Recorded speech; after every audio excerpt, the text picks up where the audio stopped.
তো গাইস আজকে সকাল সকাল বেরোয় পড়ছি কারণ আজকে আমি সরাসরি যাব এখন যশোরে। কারণ আমি যে আমার বাইকটা নিয়ে আসছিলাম যশোরের রয়্যাল এনফিল্ডের শোরুম থেকে, ওই দিন এতটা সময় পাইনি শোরুমটা ঘুরে দেখার, প্লাস ওই দিন সার্ভারের সমস্যা থাকার কারণে আমি আমার রয়্যাল এনফিল্ড বাইকের যে কাগজপত্রগুলো থাকে ওইগুলো আমি আনতে পারিনি। আর একই সাথে আমার বাইকের ছোট্ট একটা সমস্যা দেখা দিচ্ছে, বাইকটা যখন টান দিচ্ছি তখন খটখট করে কি যেন একটা আওয়াজ আছে, আমি এখনো বুঝে উঠতে পারতেছি না, মেবি এটা চেনের থেকে এই আওয়াজটা আসতেছে। তাই আমি এখন সরাসরি চলে যাব যশোরের রয়্যাল এনফিল্ডের শোরুমে। অনেকক্ষণ জার্নি করার পর সরাসরি চলে আসলাম এখন ডিরেক্ট রয়্যাল এনফিল্ডের শোরুমে। অনেকক্ষণ ধরে বসে রয়েছি, অপেক্ষা করতেছি কখন ওই ভাই আসবে যে ভাই আমারে মূলত বাইকের কাগজপত্রগুলো দিতে চাইছিল। ওই ভাই আমারে অনেকবার ফোন দিয়েছে, কারণ আমি বাইকটা নিয়ে আসছি প্রায় রমজানের প্রায় 25 দিন আগে, অর্থাৎ রোজা শুরু হওয়ার 20-25 দিন আগে আমি আমার বাইকটা হাতে পাইছিলাম। তারপর থেকে রয়্যাল এনফিল্ডের শোরুমের থেকে ভাই আমারে প্রচুর পরিমাণে কল দিছে, বাট আমি সময়ের অভাবে যশোরে যাইতেই পারি না। তাই ওই ভাই না আসা পর্যন্ত আমি কাগজপত্রগুলো নিতেই চাচ্ছিলাম না, কারণ ভাই আসলে আগে আমার তারে সরি বলা উচিত, কারণ ভাই আমারে অনেকবার কল দিছে। তাই আমি ভাইয়ের জন্য অপেক্ষা করতেছিলাম কখন ভাই অফিসে আসবে। কিছুক্ষণ পর শোরুমে যে আপুটা থাকে, ওই আপু বললো যে ওনার একটা ফ্রেন্ড নাকি কথা বলবে আমার সাথে, উনি নাকি আমার ভিডিও দেখে। আলহামদুলিল্লাহ, ভালো আছেন ভাইজান?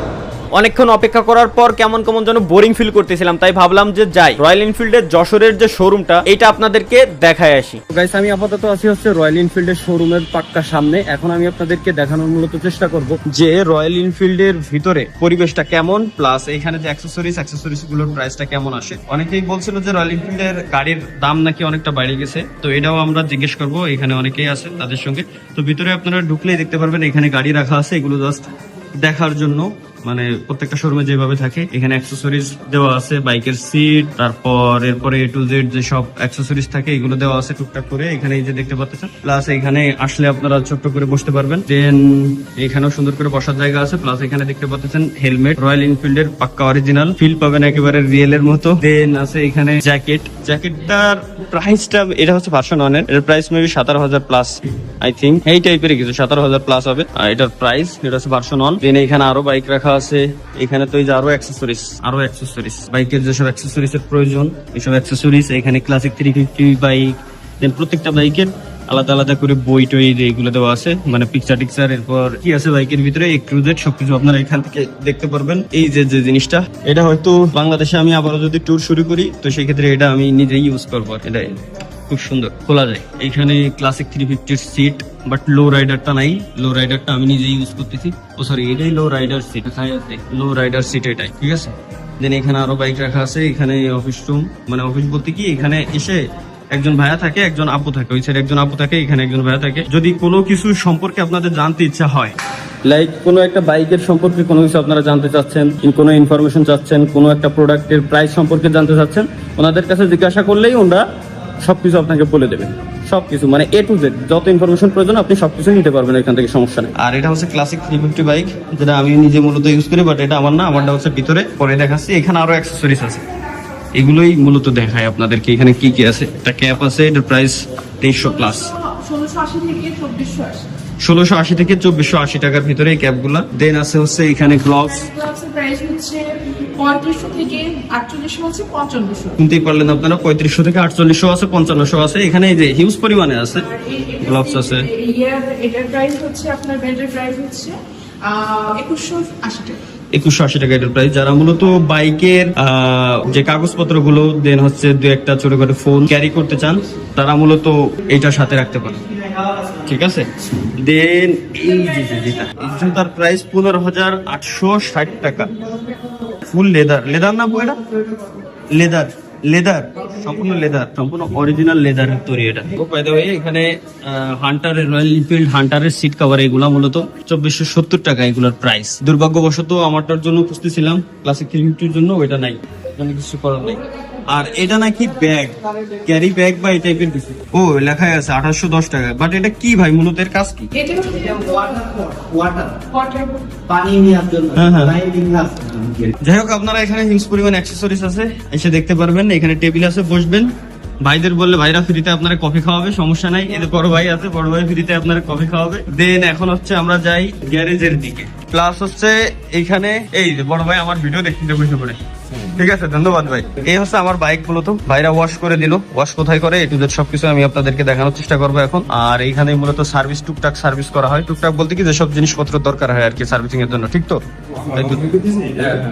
হ্যাঁ, ওইগুলো দেওয়া হয়। আমার বাইকে নাকি আমি অয়েল দিছিলাম না, চেনে নাকি অয়েল দেওয়া হয় নাই ঢাকা থেকে আসার পরে, তাই ভাইরা অয়েল টয়েল সবকিছু দিয়ে দিল আর কি। যথেষ্ট পরিমাণ ভালো একটা সার্ভিস দিয়ে দিয়েছে, যদিও বা এটা সার্ভিস করি নাই, জাস্ট ওয়াশ অয়েল টয়েল দেওয়া, but full A to Z full clean করে দিয়েছে, খুব সুন্দর।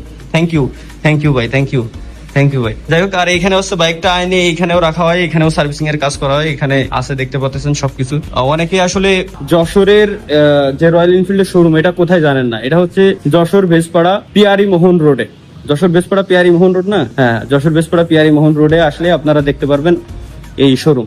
4 খাম্বার মোড়, হ্যাঁ 4 খাম্বার মোড় নামে আছে বহুল পরিচিত, বাট এটা আমার মনে থাকে না, যশোরের লোক তো আমি না ভাই, এর জন্য আমার মনে থাকে না। তাই এরপরে এখানে আরো হিউজ পরিমাণে বাইক রাখা আছে, আপনারা আসবেন, আইসে বসবেন, ট্রায়াল দিবেন, দেখবেন কেমন লাগে, বসে ফিল কেমন। আর আমি সর্বপ্রথম নিতে চাইছিলাম হচ্ছে মিটিওর 350, কজ এটার সিটটা একটু লো বেশি, আর আমি যেহেতু হাইটে অনেক খাটো, এটা আমার সাথে পারফেক্ট যাইতো, কিন্তু এটা আর আমি নিলাম না। ক্লাসিক 350 চয়েস হয়েছে, তাই ক্লাসিক 350 নিয়ে গেলাম। এইটারও আবার লো রাইড সিট হয় মিটিওর 350 বাইরে, এ তো এমনিতেই লো, তারপরে আবার লো।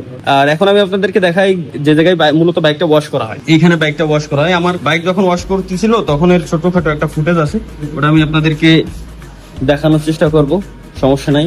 এইখানে কেউ ওয়াশরুমে যাইতে চাইলে ওই কর্নারে ওয়াশরুম, এই যে এখানে ভাইরা কিচেন রুম আর এইদিকে আরো বাইক, মানে বাইকের অভাব নাই, আরো বাইক রাখা আছে। আর দেন হচ্ছে দোতলায়, এটা হচ্ছে ভাইদের কাজের জন্য অফিস রুম বানানো হচ্ছে, মূলত ওনাদের বসরা বসবে এখানে, অফিস রুমটা মূলত বানানো হচ্ছে। খুব সুন্দর একটা জায়গা, মানে এইখানে যে ক্লাসিক বাইক গুলো সেল করে এটা হচ্ছে তার প্রুফ প্রমাণ, কারণ ফুল একটা ক্লাসিক লুক দিয়ে ভিতরের ইন্টেরিয়রটা সাজানো। এখন মনে করেন আপনি বাইক ওয়াশ দিলেন বা ওয়াশ দিতে আসবেন, এখানে অফিস রুম, মানে যেখানে গিয়ে বাইকটা দেখতে পারলেন আপনি সবকিছু ঠিক আছে, বাট বাইকটা নিয়ে আপনি বেরোবেন কোন দিক দিয়ে, হালকা একটু বামে আইসে এদিক দিয়ে হচ্ছে আপনি মূলত বেরোইতে পারবেন।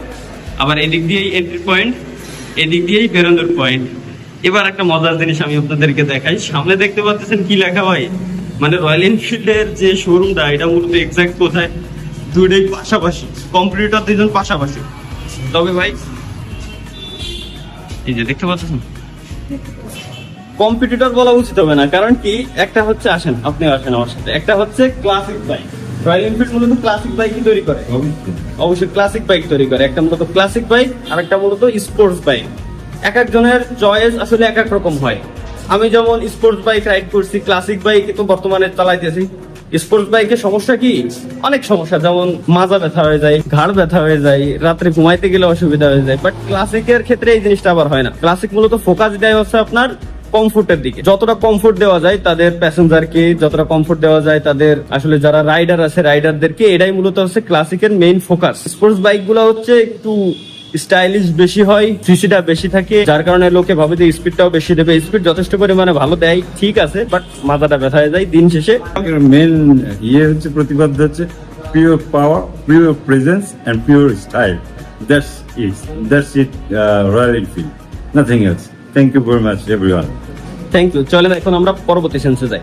খুব ক্ষুধা লাগছিল, তাই ভাবলাম যে যাই বিরিয়ানি টিরানি একবারে মন মতো সাটায় আসি, কিন্তু মনে পড়ে গেল আবারও সেই টিঠার কথা। ওইখানের গরুর মাংসের যে রান্নাটা ভাই, ওটা এখনো পর্যন্ত মুখে লাগে রয়েছে। তাই আর এই জায়গা থেকে না খেয়ে ভাবলাম যে যাই সরাসরি বাসার দিকে চলে যাই, বাট এরই মাঝে দেখা হয়ে গেল আমাদের ভাই ব্রাদারদের সাথে। ভালো আছেন ভাই? আলহামদুলিল্লাহ, বলি যাওয়া ঠান্ডা হয়ে গেছে ভাই। এই যে এই একটা কথা ভাই, এটার জন্যই ভাই আমারও কলিজারা ঠান্ডা হয়ে গেছে ভাই। আর এইটাই হচ্ছে আমার লাইফের সব থেকে বড় পাওয়া। তো এখন আমরা সরাসরি চলে যাব মনিয়ারের সামনে। আমি ফাতিন তন্ময় মাত্র এই দুইজনরাই কল দিয়ে রাখছি, আপাতত আর কাউরে জানাই নাই। ওইখানে যাব আমরা, চা বিড়ি চাটা খাই একবারে, আড্ডা দিয়ে দেন আমরা বেরোবো বাড়ির দিকে। ভাই যাও, গাড়ির পিছনে অন টেস্টের পেপারটা লাগাই দিয়েছে খুব সুন্দর করে, আগে যেটা ছিল নরমাল, বাট এবার খুব সুন্দর একটা দিয়ে দেয়। আর আছে যে এদের সাথে দেখা করা শেষ, আর একটা গান্ডু কানে গেল, তো এই যে দেখা করা শেষ। এখন গাইস চলে যাচ্ছি সরাসরি বাড়ি, দেখা হচ্ছে পরবর্তী ব্লগে। সে পর্যন্ত সবাই ভালো থাকবেন, সুস্থ থাকবেন, আল্লাহ হাফেজ।